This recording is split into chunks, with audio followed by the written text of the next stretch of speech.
Sergeant Beard here, aka Black Knight 6 Delta. I wanted to go over the GoRuck Mac V1 boot and why I love it so much. And this is not a sales pitch for these guys. I have no affiliation with them.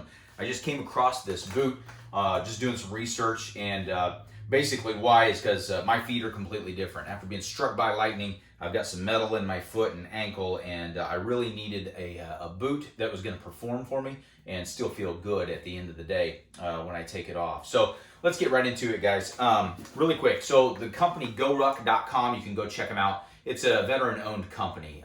The design of the boot actually came off of the 1970s era Jungle Boot and Special Forces operators who started the company. They actually recruited the guy who invented the Reebok pump, if you remember that shoe from the 1980s, late 80s. So they did a lot of design and research. So there's a lot of specifics about this boot that I liked. Hiking, obviously, I like to do that with a rucksack, but I wanted a daily wear boot as well that was lightweight, durable, comfortable, all those selling points. And so reading everything online and watching all the other YouTube videos, I decided to order a pair. Now, I got my military veteran ID, whatever it is, discount, like 15%. So they're about 130 some odd dollars shipped to my door. Not bad. So part two, I wanted to go over my past experience, why I chose the boot.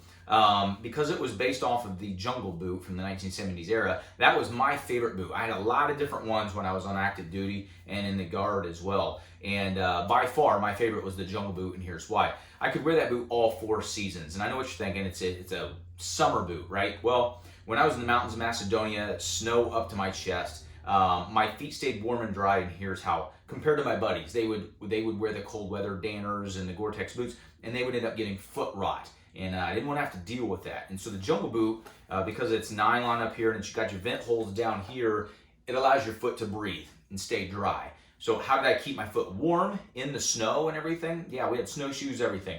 Well, I had a Gore-Tex sock I ordered from Rocky, another company that makes boots. But it was a thin Gore-Tex sock that I would slip on over my regular wool sock, and then I'd put my Jungle Boot on, and I was warm and feet stayed dry all winter long through the season. But the cool thing is it was a Jungle Boot, so I could also wear it in the summer months, walking through swamps, creeks, rivers, whatnot. And you keep walking with the Jungle Boot, and the heat from your body will actually, obviously it has the drain holes here, so the water runs back out, but the heat from your body will actually dry the boot out as you continue to walk. So again, just a great all-around boot. Another selling point was I wanted a boot that I could put, after getting dirty on the trails, I could come home, wipe the mud off, and put a coat of polish on it and shine it up and use it for a business casual, if you will, maybe meeting or something like that, a pair of khakis. So this boot looks great and performs great both on and off the trail. So this past weekend, real world example, I got this boot shipped in the mail, and all the reviews I heard were that they were break-in, ready to go out of the box. I thought, there's no way. Well, I put the boot on and felt the leather. It's pretty soft and supple right out of the box. So I went on a 12-mile loop up and down the hills here in over by Clinton Lake, Clinton, Illinois. It's about a 12-mile loop. So I had a rucksack on, 25, 30 pounds.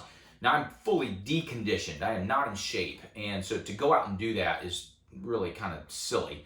So I fully anticipated having hot spots, blisters, and things like that, but I didn't, to my surprise. I was really, really impressed with this boot. So a couple high points here. Inside, a lot of times guys will get the hot spots right on the back of the heel, where the heel cup locks into your foot around the Achilles tendon. What they've done is put a suede heel cup in this. So it's already nice and soft and supple, and it really, the way it's designed, it locks in right around your heel, so it doesn't allow that slide action going on when you're going up and down hills. So it locks the heel in, you don't get that.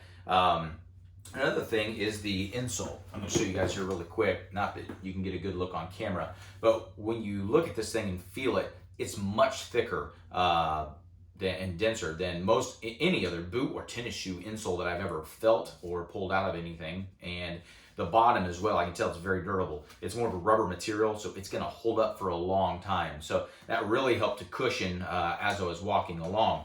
So let me go over my notes here real quick. If there's anything else that I've missed. No, they're already broke in right out of the box. No hot spots. My feet still felt pretty dang good after 12 miles being deconditioned. It's an all-season boot. Oh, the weight. So I just threw these things on individually. Each boot, now I wear a size 10. That's what I ordered. It was right at 18 ounces. So 1 pound, 2 ounces. that's pretty lightweight for a boot like this. Other than that, guys, that's why I love this boot. Another point I like to make is the speed laces. They use a 3mm versus a 5mm. So I just I like to wear these untied as well. So I just kick them on and I'll just walk around with them untied. I put my little knot in there, and I love the type of laces, speed lace design that they use here. They zip on and off really easy. So if you guys have any questions, comments, want to ask me any more about them, shoot me a message. Thanks for tuning in. Leave, follow, or get out of the way.